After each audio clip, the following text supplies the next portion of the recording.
Margaret's hands ached from the early morning toil, each blister and crack a reminder of the life she had been left to navigate alone. Her husband had passed 2 years ago, and since then the farm had been both her sanctuary and her prison. The fields that once promised sustenance now seemed like a relentless adversary, each seedling a small hope that she could barely afford to nurture. Her daughter, Clara, watched her mother with wide, uncertain eyes, the innocence of childhood clashing with the weight of watching someone you love struggle. Margaret forced a smile, though her stomach tightened, knowing that her optimism was fragile and fleeting. Every day was a battle to keep the farm afloat, to protect the small home they had left, and to shield Clara from the harsh whispers of the townspeople who were quick to judge a widow.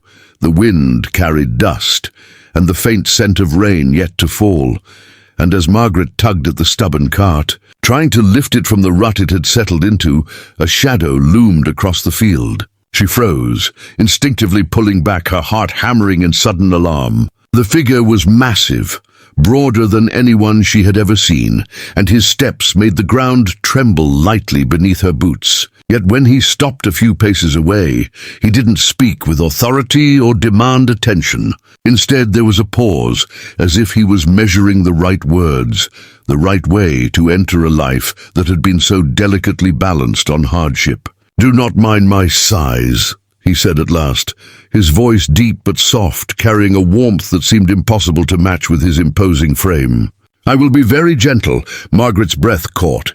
Her instinct was to retreat, to shield Clara and herself from someone so overwhelmingly large. She had learned over the years to distrust strangers, especially men who seemed too strong, too sure, too dangerous. But there was something in his eyes that stopped her, the steady, unwavering gaze of a man who was offering help without judgment, without demand, without expectation. It was disarming. Clara, sensing the hesitation, tugged gently at her mother's sleeve, her small hand seeking permission to hope. Margaret hesitated, then nodded slowly, a fragile truce with her own pride forming in that quiet gesture.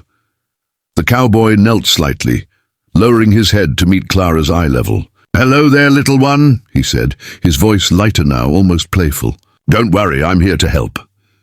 Clara's cautious smile sparked a warmth in Margaret she hadn't felt in weeks, perhaps months. She remembered the small joys she had tucked away, the laughter that had been silenced by grief and necessity. Maybe, just maybe, this stranger could offer a path back to some semblance of relief, even if only for a moment. In the following days, the cowboy became a fixture in the farm's rhythm. Margaret watched, often in awe, as he lifted heavy plows with ease, repaired fences that had been sagging for years, and even guided the stubborn oxen without raising his voice. Each movement was precise, deliberate, but never harsh.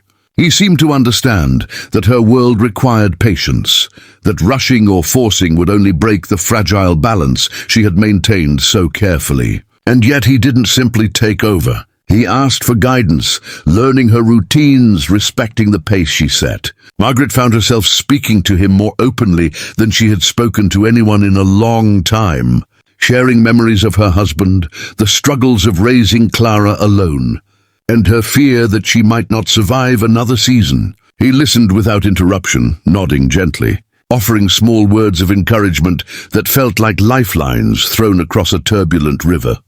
One afternoon, a misstep with a broken cartwheel sent Margaret stumbling, her body straining under the weight of both the cart and her fear. Before she could regain her balance, the cowboy was there, steadying her with hands that could have crushed her, yet held only support. "It's okay," he murmured, his voice carrying that same quiet strength. "We'll do this together." She felt tears prick at her eyes, partly from exhaustion, partly from a relief she couldn't quite name. For the first time in a long time, she allowed herself to rely on someone else, to accept that asking for help was not a weakness, but a necessary step in survival. Even Clara seemed to flourish under his presence. The little girl laughed more freely, her small hands no longer trembling when she followed him to feed the animals or gather firewood. He treated her with care, never dismissing her questions or her fears, showing her that gentleness could coexist with strength, and that the world was not always as harsh as it seemed. Margaret watched these interactions with a mixture of awe and cautious hope. She had spent so long shielding her daughter from disappointment and hurt that seeing her flourish in the presence of a stranger was almost unbelievable. Yet life is rarely without tests. One evening, heavy clouds rolled in from the west, and the sky darkened with the promise of a storm. Margaret's heart raced as she realized that the small river near the fields was rising fast, threatening to sweep away the seedlings that had survived the harsh sun and her tireless efforts. Panic gripped her chest as she rushed toward the riverbank, only to find the cowboy already there, organizing Clara and herself with a calm authority that made the panic in Margaret's chest falter. He directed her to gather sandbags, to fortify the weak spots, all while speaking softly, patiently. His voice became an anchor, grounding her in action rather than fear.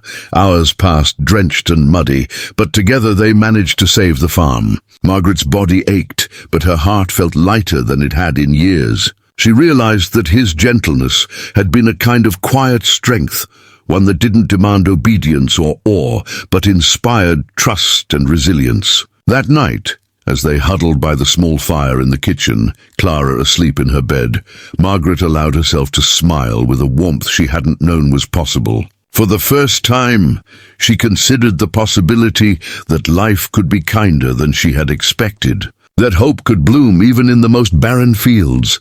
She looked at the cowboy across the fire. His massive frame hunched slightly as he cleaned tools, and felt a strange mixture of awe and gratitude. In his presence, she had found not only assistance but respect, not only strength but understanding, not only guidance but companionship. And deep inside, she realized that this was only the beginning, not just of the healing of her farm, but of the healing of herself, and perhaps one day, the courage to let someone into the quiet chambers of her heart. The weeks that followed were filled with a rhythm Margaret had almost forgotten existed. The farm, once a place of exhaustion and constant struggle, began to feel alive again. Seedlings sprouted in neat rows, their green shoots reaching for the sun, as if they too were aware of the change in the air. Margaret could hardly believe it. With the cowboy's help, fences were repaired, the soil tilled, and the barn reorganized so that Clara could safely help without fear of injury. Even the townspeople, once skeptical, began to look with quiet admiration, whispering about the widow whose farm seemed to thrive despite her hardships. Margaret ignored the whispers, focusing instead on the steady presence of the giant cowboy, whose size was intimidating but whose heart proved to be gentle in ways that words could barely capture. Clara, whose small hands had once trembled with fear at every challenge, now ran across the fields with the cowboy, carrying buckets of water or feeding chickens with a confidence that warmed Margaret's soul. She laughed freely, her voice carrying across the open fields like a melody that Margaret hadn't realized she had missed. The cowboy, towering and strong, moved with a grace that belied his size, never making her feel small or incapable. When Clara struggled with lifting a bucket, he would bend down, offering a hand, without ever belittling her efforts. Margaret watched silently, tears prickling her eyes, grateful for a man who understood that true strength lay in kindness, patience, and encouragement rather than dominance or force. Yet, as the days passed, Margaret could not ignore the small unease creeping into her heart. Life had been so difficult for so long that trusting someone, especially a man, was a foreign concept. She questioned her own feelings, wondering if she deserved happiness, if she had the right to hope for love again. The cowboy seemed to sense her hesitation without pressing, offering quiet gestures that reassured her, a hand on her shoulder as she planted seedlings, a gentle reminder to rest when her body screamed for it, or a calm smile that made her doubts feel less heavy. His patience was infinite, and Margaret slowly began to understand that trust was not demanded. It was earned, and he was willing to earn it every day, without expectation, without pressure. One evening, as the sun dipped low, painting the sky wide and understanding. One evening, Under a sky bursting with stars, the cowboy finally spoke words that Margaret had been hesitant to hope for. "You don't have to carry this alone anymore," he said softly. "I won't replace the past, but I can walk with you toward the future."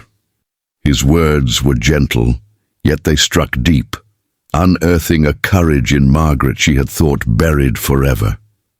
She realized that the farm, the storms, the hardships, they had all been lessons in resilience, and now she had someone beside her who respected that resilience, who offered strength without overstepping, who promised gentleness even in moments of necessity. The months passed, each day filled with growth. Ellie,